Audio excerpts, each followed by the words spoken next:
Hi folks, it's S.L.Ager here, author of the 11 plus vocabulary novels and workbooks, The Cadwallader Quests. You can see those behind me. I wanted to hop on today because I get a lot of messages asking me when I think the best time to begin preparing, or when is the best time to begin preparing for the 11 plus exams. So I can't speak from the perspective of a tutor or a teacher. I always speak from the perspective of a mother who's been through it twice. I started preparing with my daughter about 8 years ago, and my son 2 or 3 years later. Um, so cat amongst the pigeons here. You can start preparing for the 11 plus from when your child is born. But, and here's the huge but, don't talk about any preparation and be completely sensible about it. So what I'm trying to say is, as parents that are interested in education, we're going to start preparing our children from a young age because it's in us. If we're even thinking about grammar school, and I'm talking state grammar school here, because independent school prep, you might be prepping for that for slightly different reasons, but ostensibly it's the same. But you're going to be educationally focused. So in reality, from when they're born, but in practice, the biggest question I get is, what should I be doing in year 3? So I've got a few notes, so I might actually look down at them. But in year 3, I would not mention the 11 plus at all. And this is from experience of going through it with both my children, and lots of experience from speaking to people on Facebook and privately. I personally wouldn't mention the 11 plus at all in year 3. I would focus on lots and lots of reading. And when I say reading, and I see lots of parents, saying my child's a free reader in year 1, in year 2, in year 3, and they can read this and they can read that. And I fell into this trap as well, thinking that because my child could read tricky words, difficult vocabulary, I fell into the trap of focusing more on what they could read, but not focusing on what they actually understood. So I would say read with your child at least 20 minutes a day, if not, if you can manage that, more, but I know how busy we all are. But talk about the text with them and make sure that they understand what they're reading. The nuance of the word on the page. What is the inference from the author? And I know maybe at that age, the text may not have sort of really covert inferences, but any inference that's there, make sure that your child understands it. Comprehension in year 3 and 4 and 5 and 6 are king, I think, to the 11 plus, and understanding the vocabulary. So the vocabulary in the context of how it's written on that page. So for year 3, reading, reading, reading, but understanding.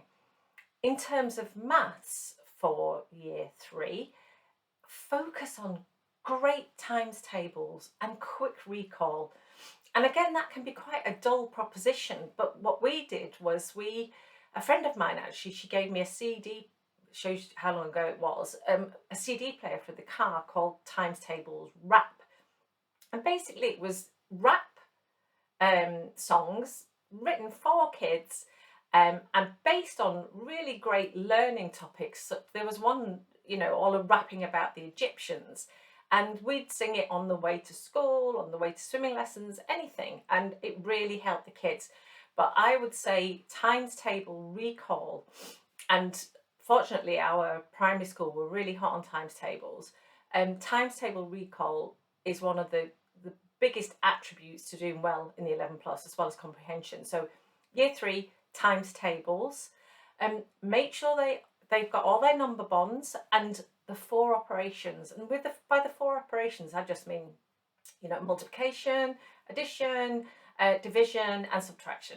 So make sure that your child is really hot on those before you go sort of forcing them to do maybe books, workbooks at that age. I'm not saying don't do it. At the end of the day, it's your child, and you've got to make the decisions that you feel fit for your child. But these were just my observations from that age. Um, just let me check, see if I've missed anything on my notes here. Oh yeah, okay. So like I said, comprehension is queen and king, and but what you could do in year three, but again, don't force the 11 plus kind of mantra on them. Find one word a day and bring it into your conversation over and over. So it doesn't need another thing I see with the 11 plus, and particularly with creative writing, is children forcing in words that really quite different and quite abstract. And I see that they've probably looked up synonyms and antonyms. It need not be a really out there word, an abstract word.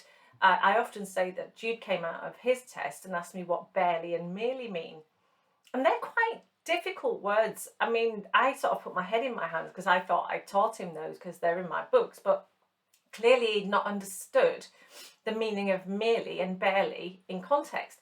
So take one word a day. It, like I say, it need not be a long word. It need not be something. Don't go into the dictionary and choose something you've never seen before. Choose a word that you know really well, but your child doesn't, okay? And then bring it into your conversation over and over. I probably wouldn't mention the 11 plus at all until year 4. With my daughter, I didn't start until year 5, but that was naivety. And with my son, I started in year 4, but very slowly.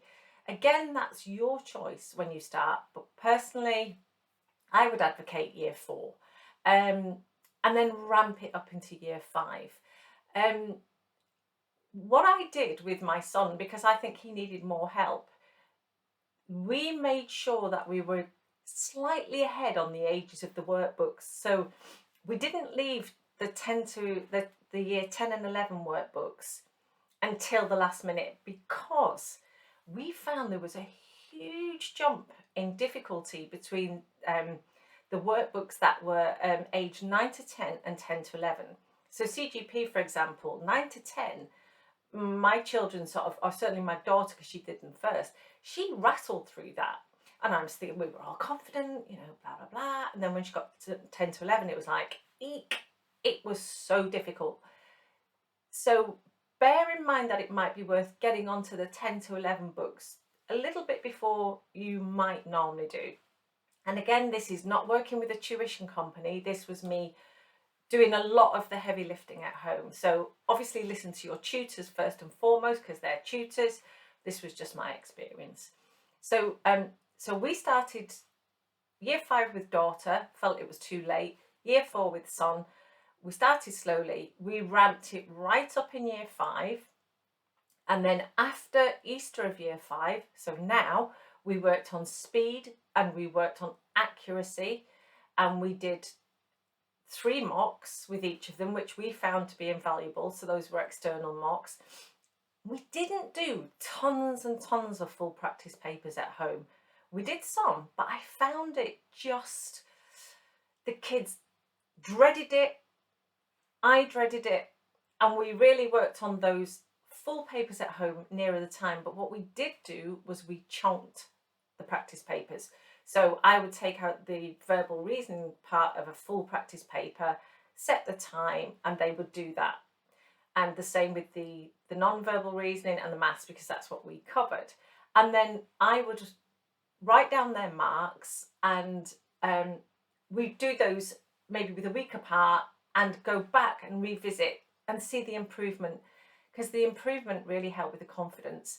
So if you're doing the 11 plus this September, you now need to be working on speed and accuracy,